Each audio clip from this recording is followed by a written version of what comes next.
First of all, thank you for inviting me to the inner sanctum that is this. I feel super special. This is like maybe the third one that I've been to. Yeah. And I feel really special. I notice you always pick Friday to come. What's When you know you know, right? That's a good thing.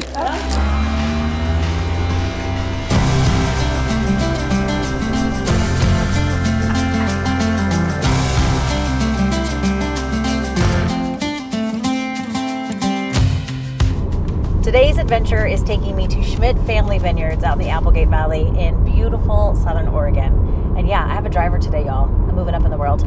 I have interviewed some members of the Schmidt family, some more than others, over the last decade. And if possible, I fall in love with them just a little bit more with each interview.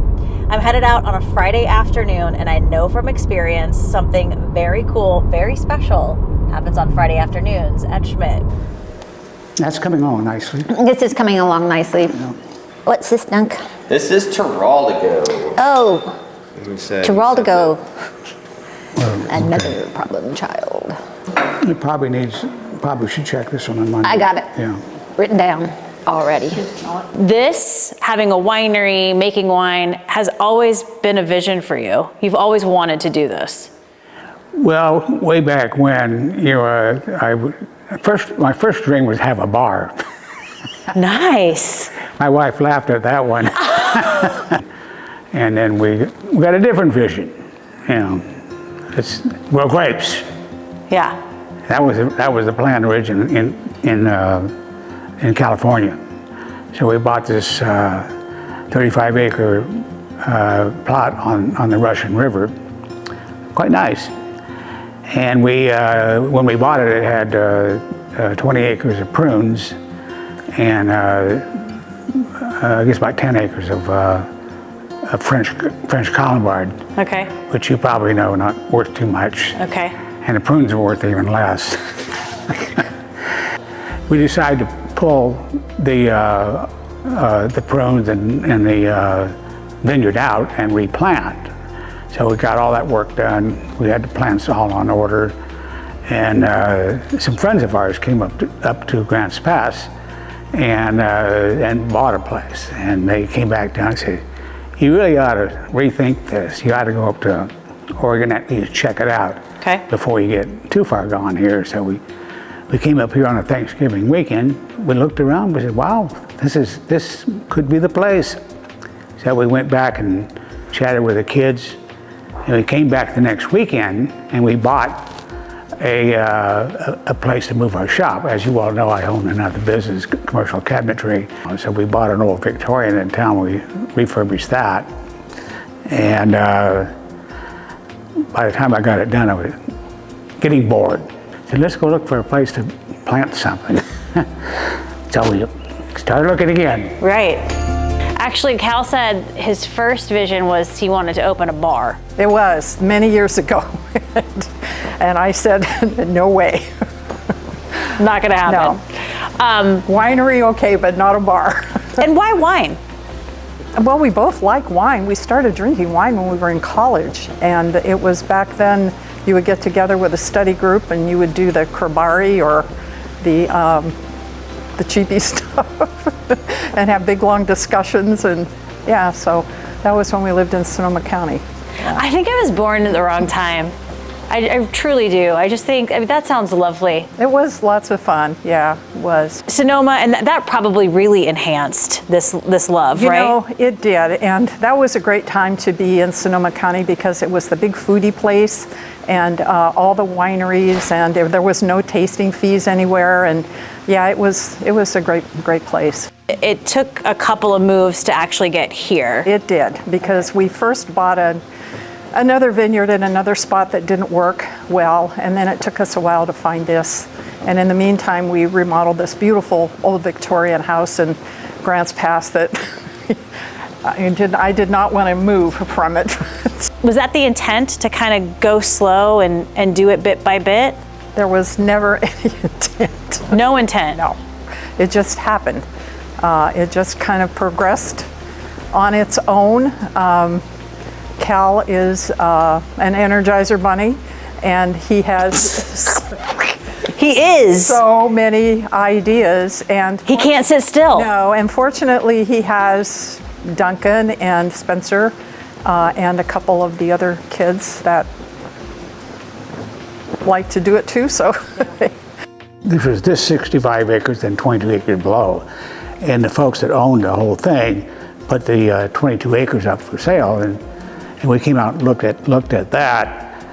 And I said, nah, I don't want this. But if that comes for sale, I want that.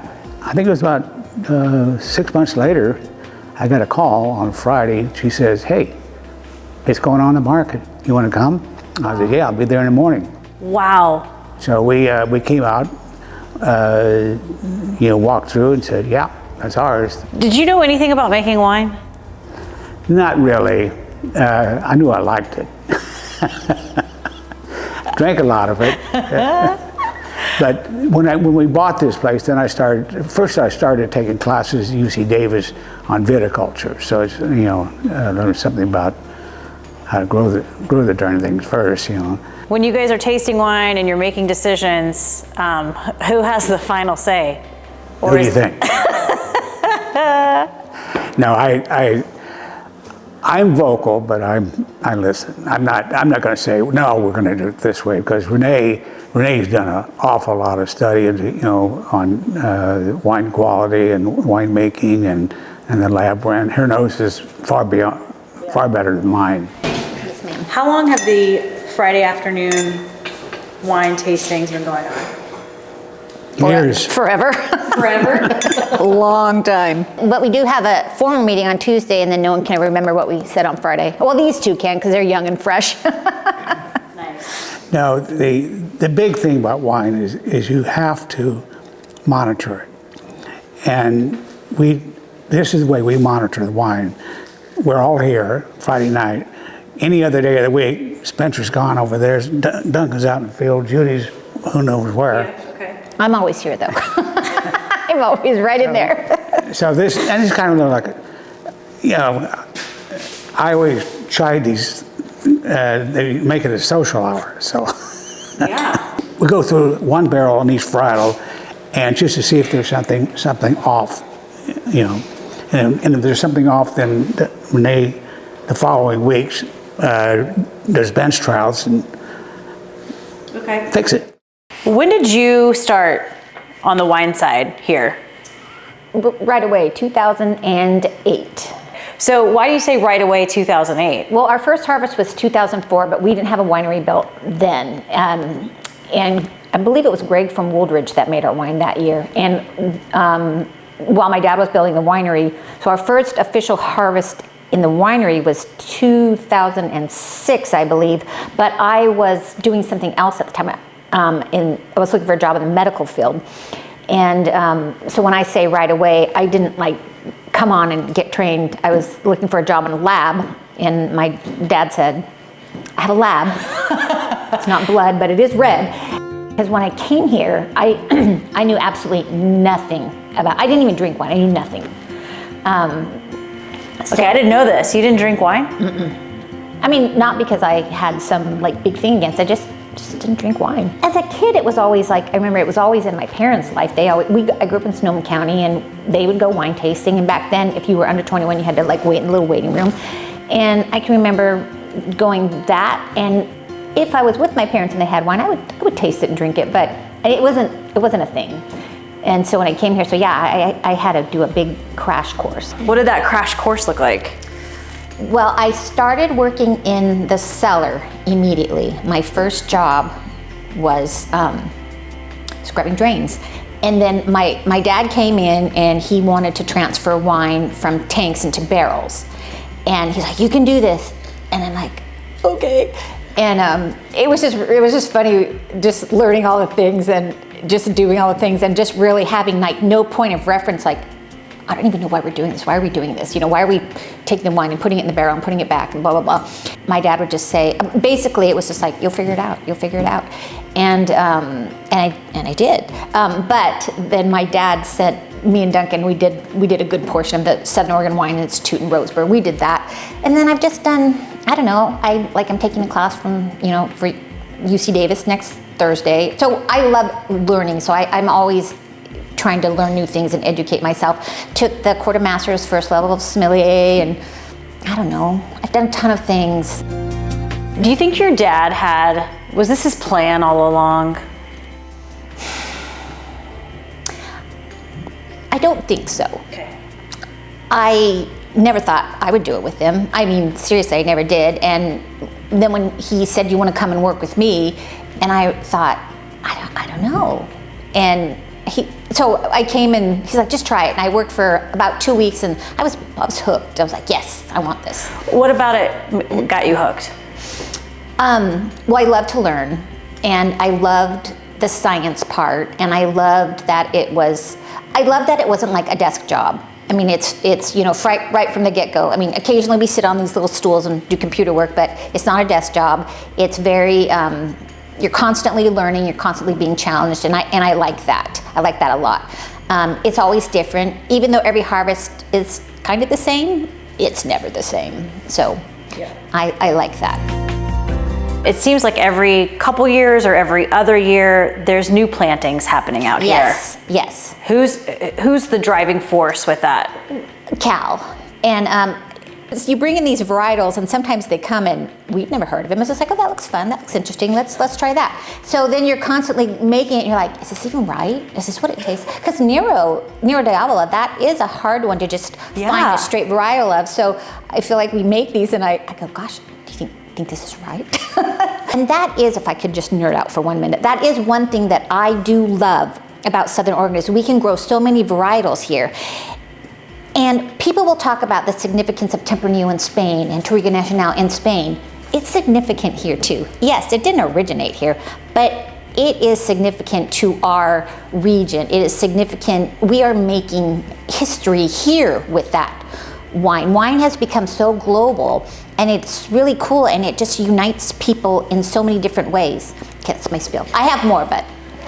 Just seems like looking at all of you, everybody has their strength. Yes. And where they're good and kind of their focus. Is that fair to say? That is fair to say, and we are lucky because we did all kind of naturally fall into those arenas. He's so good at logistics and making things happen and making things work and getting the vineyard pulled together. But he always says, Mom, I don't want to do what you do, and I feel like good because I don't want to do what you do.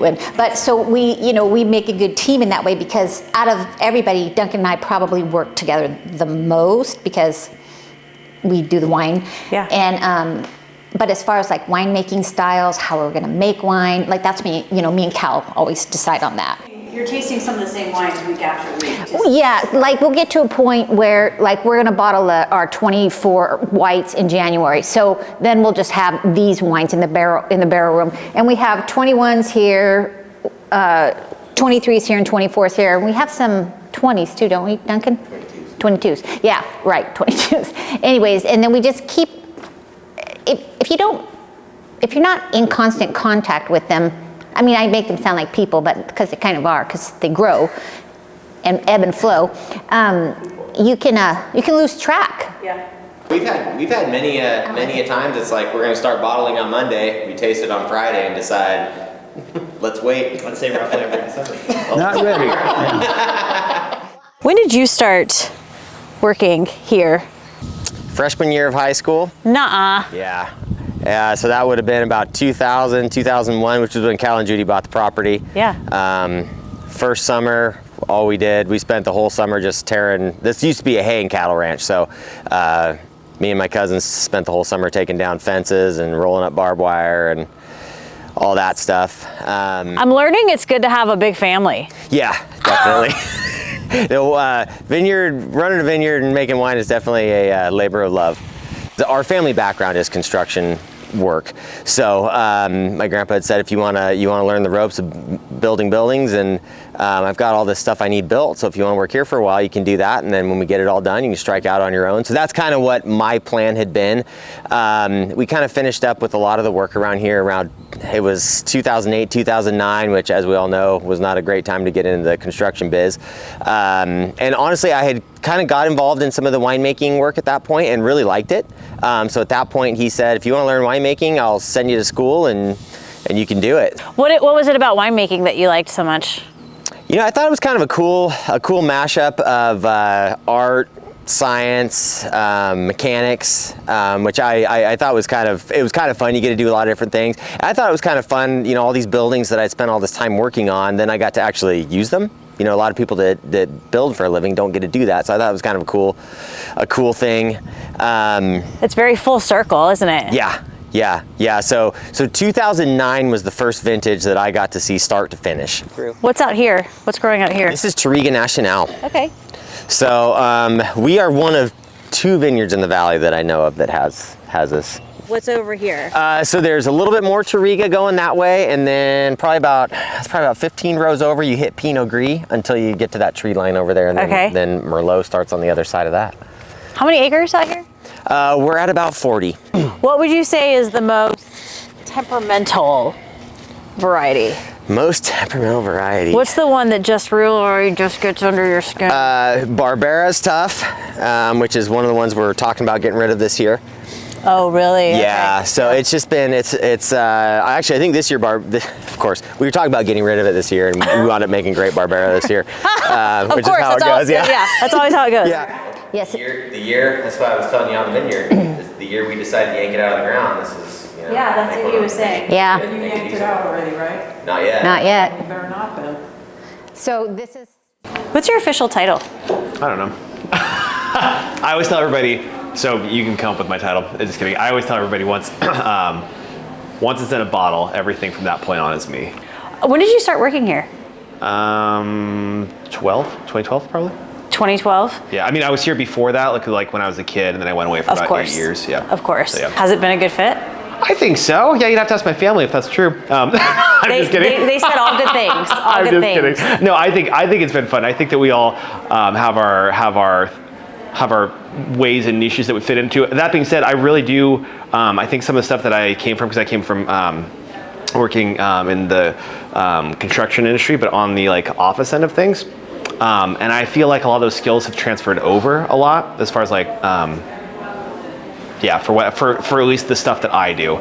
I think it's been cool to watch everything come together. I also think, as all things, you know, you have like an end goal and then you like meander as you go. And I think that's been the fun part for me, is like because the end goal is like the dream, and it's very like, amorphous or something. Anyways, so kind of like the problem solving, getting there, I think is the fun part for me, the part that I've enjoyed, and kind of watching the different ways to like, oh, well, maybe we should pursue this avenue. Because like when we started, like the goal as far as like the mechanisms of how we were going to do things is like very different from where we've gotten to. And I'm sure where we are now will probably be different than where we go at some point, kind of a thing. So because you hear this a lot, like the tasting room is an extension of our living room, and I really feel that here. Yeah, I think that's a good way to put it. Yeah. It is very comfortable and homey, and it all works. Yeah, and like on a given Friday night when you come in here, chances like if you're probably gonna like a Cal Schmidt's probably gonna sit down next to you at some point and is he when he walks through here, like is he like a celebrity? I don't think so much as that. It's funny, like on Friday nights he like, because we have like a family tasting on Friday. I know. And then after that he likes to just go like this is like their social like event. Sure. So no, that makes sense. So on yeah. Friday they come out and like they'll find some customers that they want to they'll just strike up a conversation, and I think like my grandma's right here. Hi, excuse me, ma'am. We're in the middle of something. Are you really? Yeah. Give me a hug. You have to edit that out. But yeah, this is a good example of what we're talking about. Exactly. I think like being able to like I think to me again, like with those shared victories and defeats, I think that's really fun. I think also like problem solving and getting to work with getting to know people on like all levels, not just like at home at the dinner table. Like that is fun and rewarding. And I think that getting to see my grandma every day, that's a special thing that not everybody gets to do. I mean, I'm jealous of that, to be honest. Totally, yeah. You guys take family-run business to a completely new level, a special level. What is it like working with family? Crickets, radio silence. No, it's great, and I think you know that I was a marriage and family therapist at one time, and so I've been able to use a lot of my tools here. Thank goodness. Yeah, and we just try to keep good boundaries amongst us and try not to give advice unless we're asked, and you just have to do that when you're so close to each other all the time. For the most part, it is pretty cool. Don't get me wrong, we have these moments where, it's like, what? I didn't, like, so our biggest thing sometimes that we deal with, which is funny, is labels. So every year, I feel like when we do our labels, someone will go, did you order that? And someone else will go, well, no, I thought you did it. Well, so we have our little areas that we are in charge of, but I always feel like there's some of these things where it's like, we still go, we've been doing this for how long? And we still haven't, gotten this part of it together.